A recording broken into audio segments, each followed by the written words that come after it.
Hi. We'd like to do an idea for you that was related to the H2O GATE Watergate Blues.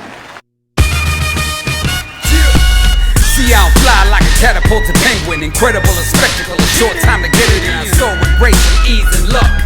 The ladies all love how I'm rocking the touch. Not giving a flying what the haters wanna be me. I'm flying right above them, but they can't even see me. Could've been that they didn't expect it, caught them off guard. Didn't think I'd go in so hard. We could ask Judge Wapner to preside on the verdict. He brings down the gavel as he shares what the word is. He said my style's invincible, your style's inadmissible. He stood and pointed at me, said, fuck with it. See, I'm terribly ill. I gotta get warmed up a little bit, so I'm gonna go through, some of the exercises I've been taught. Zabuza, zabuza, zabuza, zabuza, zabuza. Orochimaru was a conniving cobra.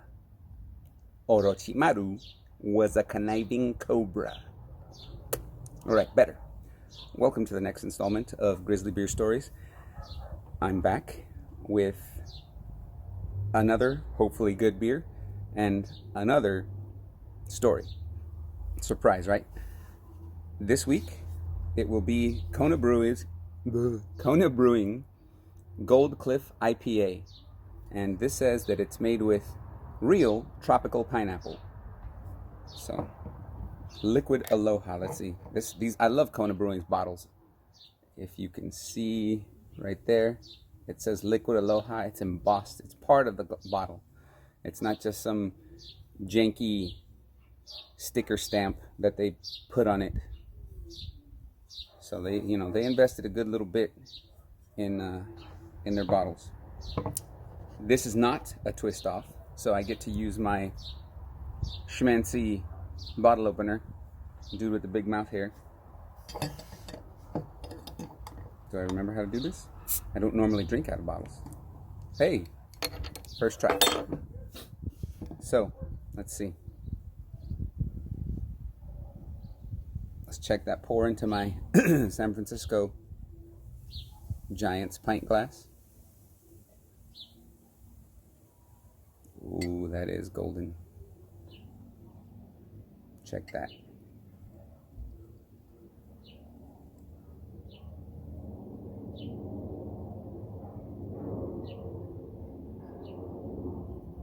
That's pretty. That's really pretty. Let's see.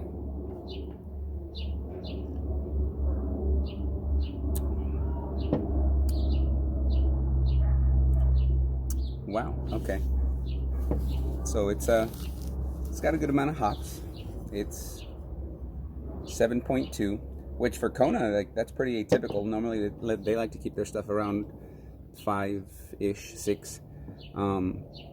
But yeah, it's got a good amount of hops, but you can definitely taste the pineapple, and that's really, really good, because there's a lot of beers out there that say that they have hints of pineapple, or they might be brewed with pineapple or whatever, and then you taste them and they have no pineapple flavor to them whatsoever. But this one does. This one's got some good pineapple-y goodness to it. Oh yeah, I love pineapples and mango. So basically every time I find a mango or pineapple, or mango and pineapple, or pineapple and mango, that's all the combinations, right? 01101100. Anyways, I buy it. I pick it up to try it, and this one's definitely really good. Today's story will be of my first day in boot camp. Not that long ago. So we were in Oakland, and we had already said our goodbyes to our families because we were getting flown out early the next morning, and there's a bunch of us from all around Central and Northern California that are flying out together, so we're all staying at the same hotel. And young people being young people, I was trying to impress a certain girl, and so we went to the gym, and I think that's the first time I got on a rowing machine. And I'll tell you what, if you do it right, a rowing machine is a great workout. Got on the rowing machine for a while, and then eventually it was like, we had to go to bed because it was going to be an early day tomorrow. And we get on the plane. This was only, I think that was only the second time I'd ever been on a plane. I think the second time. We fly from Oakland to O'Hare, and then they bus us up to boot camp. It wasn't ridiculously scary, but you know, it was pretty hardcore in terms of what I had known in my life up until then. And you know, they're like, get off the bus, get in line. And we had left at 4-ish in the morning, and this was, I think it was close to midday, and they had just started in processing us. We were then marched to the first place to get our initial issue of stuff, and from there we were marched to a drill hall. And in this drill hall, I had no idea what was going on. They just sat us in a bunch of bleachers.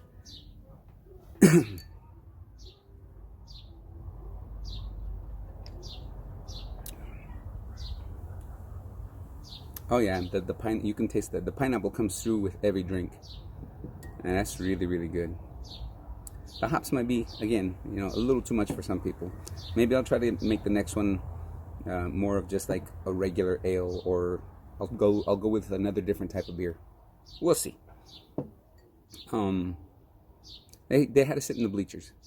They came out and they said, everybody who can play an instrument and or can sing, or you know, any kind of talent like that, you know, step to the side or go sit over in those bleachers. And so I got up. I was, you know, I'm a drummer at heart, so I could play just any percussion instrument, and you know, I like to sing. I'm not gonna say that I'm good, but I like to sing. So I went and sat over there, and slowly but surely they start working through the people, and they ask me, you know, come down, sit down here. And they tell me, what do you want to do? This guy, nobody told me what to expect at boot camp. Nobody told me, you know, that I was going to have any control. I went into this like, you know, like a piece of clay ready to be molded. And so when he asked me, you know, what do you want to do? My response was that of somebody going in, you know, like with full malleability, if you will. And I said, well, whatever you want me to do. And they said, but out of these things, what do you want to do? I said, whatever you need me to do. If you need me to play an instrument, I can play these instruments.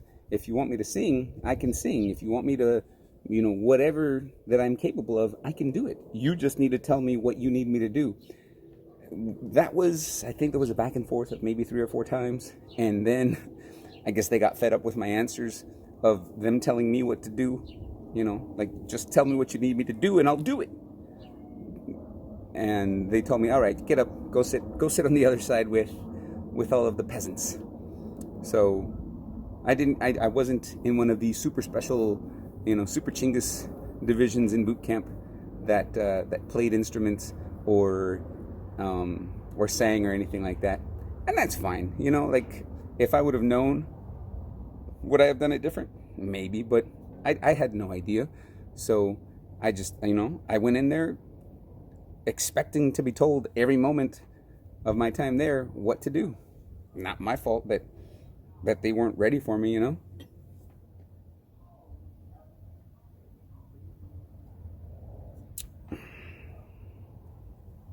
I see. No haziness. None. That's a nice golden color.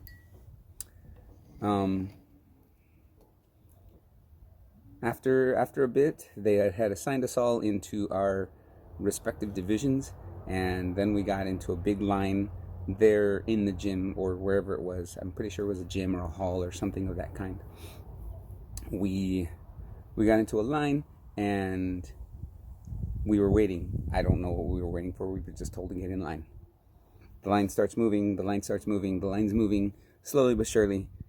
And by now it's like I want to say midnight, 1 o'clock in the morning. Like, this was a very time intensive hurry up and wait. You know, you're not, you, this is, it was our first test really. Or at least it felt like it, you know, looking back on it. And so we're still in line, and they were taking like 20 people at a time.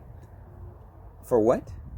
I get to the front of the line, and then I'm in the next group, and it was the standard urinalysis upon entering boot camp.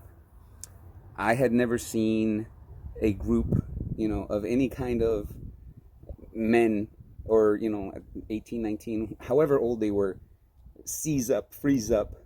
Young G's now bounce to this so quickly, ever. Not that I had, you know, at any point in my life to that point, peed in a bathroom like that with other men.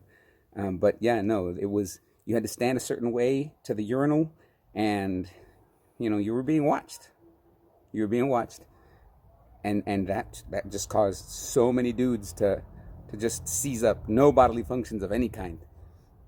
And I don't know if that was just because they were genuinely nervous, or if because they had indulged in something they probably shouldn't have before coming to boot camp. But whatever the case was, you know, I get to, they hand me the bottle. They say, stand in the footprints and handle your business. And I said, word. I filled the bottle, I closed it up, and that was that. You know, it's never bothered me. You know, I live by one rule when it comes to that. As long as I'm the only one touching it, we're okay. That's it. So at this point, what, we're done with the urinalysis. They move us out, and I think it was, how late was it? I don't even remember. That first night was largely a blur after the urinalysis. We had gotten our sweats and the basic stuff that we were going to need for the first few days, and okay, yeah, they took us to where we were going to be staying our time there. And I was lucky. I got to stay in the back corner of boot camp in ship lucky number 13, the Bonhomme Richard, aka the Bonhomme Richard, the BHR. The y'all who've served know the other nickname for it. And yeah, we got to meet our recruit division commanders, and they were something, let me tell you. They were an old crusty chief, CB, BUC Lavender. It was like shoulders, chin, or what was left of a chin, like shoulders, no neck. He didn't have this. Okay, it was shoulders, and then his ear, and like his face kind of sloped down to give the illusion of a chin. And AEC Holland, who just about every day had the wafting aromas of, you know, some affordable-ish brand of whiskey, and AECS Wigand. Again, you know, like those names have stuck with me. I didn't see these men at all after boot camp, but their names have stuck with me just because of how they contributed to the, you know, to that point, to that time in my life. And it was something, you know, like that first night was terrifying and eye-opening and exciting. Not nearly as good as this, but it was something.